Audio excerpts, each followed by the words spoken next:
Halo semuanya, bertemu lagi. Kali ini kita akan buat video tutorial tentang cara melakukan backup website WordPress dengan lengkap dan mudah.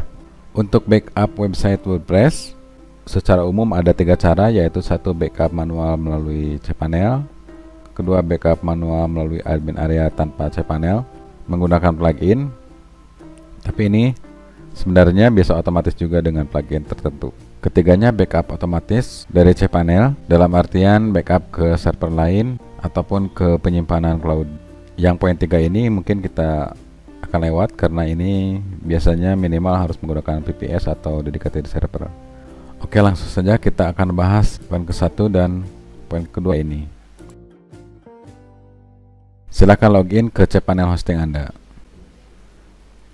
Nah, ini dia, kita sudah login ke cPanel hosting. Sebelum melakukan backup, pastikan bahwa kapasitas penyimpanan hosting cukup untuk backup file, karena file yang akan di backup harus kita kompres dulu. Untuk melihatnya, biasanya di sebelah kanan ada nih statistik. Kalau kita lihat di sini bahwa penggunanya adalah 371 MB dari total kapasitas penyimpanan 800. Jadi kalau file yang ada di dalam hosting ini dikompres mungkin sekitar 300 MB ya. Harus menyediakan sekitar 300 MB, karena setelah dikompres nanti akan ada file tambahan yang bisa di-download. Tapi total penggunaan ini adalah bukan website WordPress-nya. Ini total seluruh penggunaan yang ada di dalam hosting, termasuk file lain-lainnya. Mungkin WordPress-nya tidak akan segini. Jadi intinya supaya aman, total penggunaan ini ketika selesai di backup minimal harus kurang dari jumlah total penyimpanan. Oke, langsung saja kita ke file manager. Ini dia file manajernya. Nah, ini semua isi di hosting Anda. Untuk file website yang bisa diakses oleh umum biasanya disimpan di dalam public HTML. Di dalam public HTML ini bisa juga berisi file atau folder, subdomain, dan add-on domain. Tapi bisa juga isi add-on ataupun subdomain tidak ada di dalam public HTML, tapi di dalam folder root di dalam home.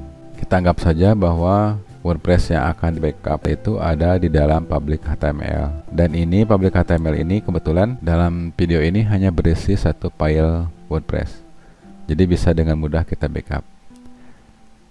Caranya kembali ke home ini ya, bukan ke home cPanel, ke home ini. Kemudian di sini ada public HTML. Ini bisa klik kanan kompres ataupun di sudut kiri atas klik kompres. Kemudian zip ini bisa diberi nama bebas, silahkan dirubah. Dalam contoh ini kita biarkan saja seperti ini. Kemudian kompres. Pastikan proses kompresnya selesai dengan lengkap. Kalau tidak lengkap biasanya nanti hasil filenya bukan berbentuk zip, jadi tidak bisa diekstrak. Nah, ini dia proses kompresnya sudah selesai. Sekali lagi supaya aman, harus diperhatikan bahwa total penyimpanan cukup untuk melakukan backup file. Ini di close saja. Kemudian kita lihat di bawah ini ada file public HTML. Kalau ini gagal atau misalkan penyimpanannya tidak cukup, maka file ini tidak akan komplit seperti ini. Ini nantinya berupa kode. Itu harus dicek. Pada umumnya adalah karena penyimpanannya penuh. Kalau ini terlihat komplit bahwa file yang dikompres adalah .zip. Nah, ini ternyata untuk total file yang setelah dikompres, WordPress-nya ternyata hanya 71,67 MB. Kalau sudah seperti ini, kemudian kita download dan simpan di PC seperti ini, dan simpan di PC. Kemudian save. Setelah file yang dikompres disimpan, langkah selanjutnya adalah backup database, karena yang dikompres baru saja adalah baru file dari WordPress-nya, belum termasuk database-nya. Untuk download database-nya, kita harus ketahui dahulu nama database yang terkait dengan WordPress ini. Caranya kita lihat di bagian wp config, kemudian klik kanan dan edit. Nah, ini dia terlihat bahwa nama databasenya adalah WP713. Kalau ini adalah di depannya ini username cPanel. Ini nama databasenya. Setelah kita ketahui nama databasenya, kemudian kita ke home cPanel, kemudian ke bagian backup. Lihat ke bawah. Nah, ini dia. Kita klik saja di sini. Kemudian simpan seperti tadi. Disimpan. Setelah disimpan, kita lihat hasil tadi download. Nah, ini dia. Ada file public HTML dan database. Public HTML ini berisi file websitenya, dan ini adalah berisi file databasenya. Ini disimpan. Nah, ketika nanti Anda ingin restore, maka gunakan file ini. Untuk cara backup website WordPress melalui cPanel Hosting, hanya itu saja.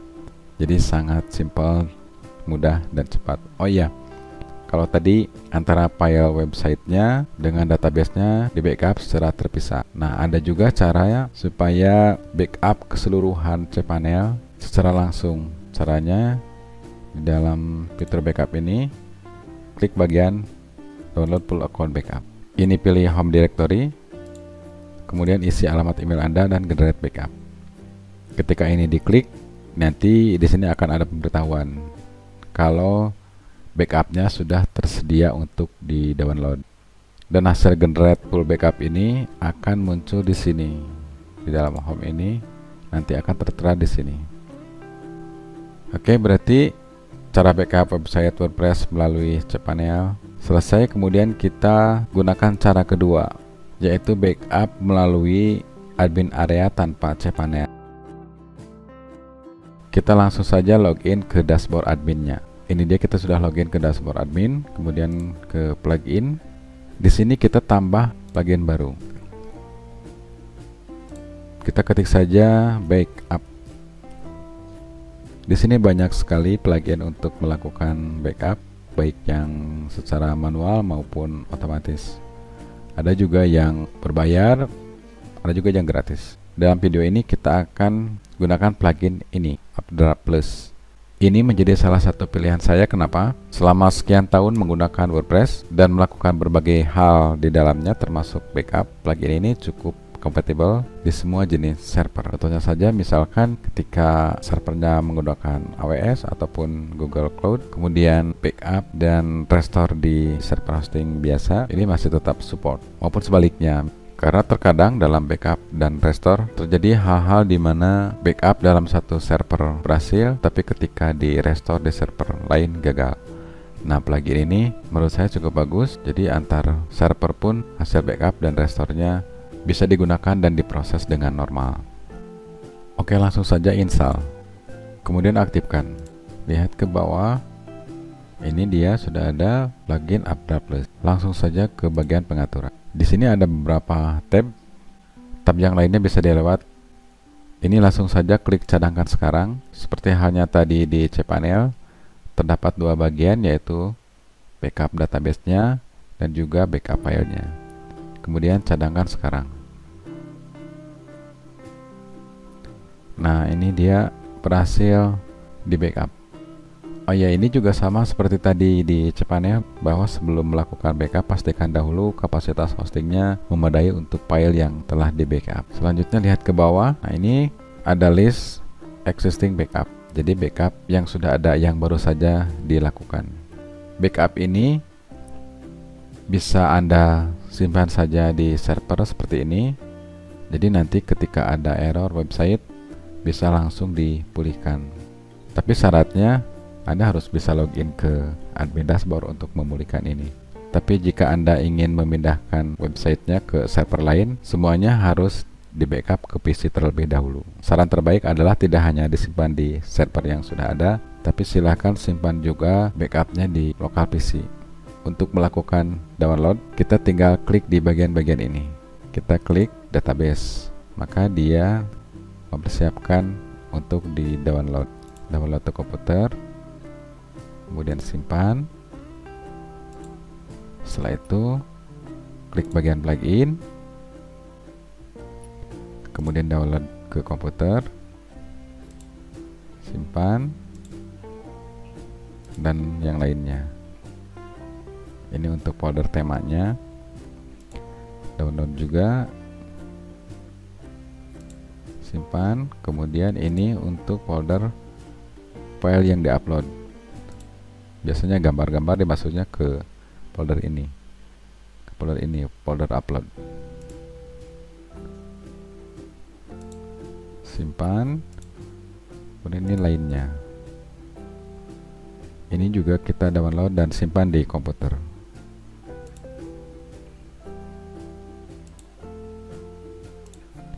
Nah, backup melalui admin area juga sudah selesai. Kita cek hasil file backupnya. Nah, sekarang sudah ada ini.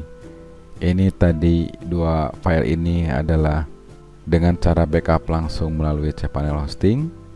Sedangkan yang ini 1, 2, 3, 4, 5 adalah backup dengan cara menggunakan plugin dari admin area. Kita bisa lihat di sini ada database, ada plugin, ada tema, ada upload, ada lainnya. Seperti yang tadi tertera di sini. Untuk restore file backup ini harus kembali menggunakan Updraft Plus. Harus menggunakan plugin yang sama. Informasi lainnya mengenai Updraft Plus ini juga bisa melakukan backup secara otomatis. Untuk melakukan backup secara otomatis, maka harus menggunakan ekstensi premium atau berbayar. Di sini kita bisa lihat backup to remote storage location. Jadi bisa backup ke server lain termasuk ke penyimpanan cloud. Untuk ekstensi ini gratis, tapi harus dilakukan secara manual. Untuk yang lainnya ini untuk yang schedule, nah ini bisa dilakukan otomatis backupnya. Jadi kita misalkan ingin harian atau mingguan, tapi ini harus berbayar. Silakan Anda gunakan ekstensi berbayar jika memang backupnya sangat-sangat perlu dilakukan secara otomatis. Oke, jadi sekian saja cara melakukan backup website WordPress, baik itu melalui cPanel Hosting ataupun melalui admin area menggunakan plugin backup. Jangan lupa untuk like dan subscribe untuk mengetahui tips dan tutorial seputar WordPress lainnya. Terima kasih.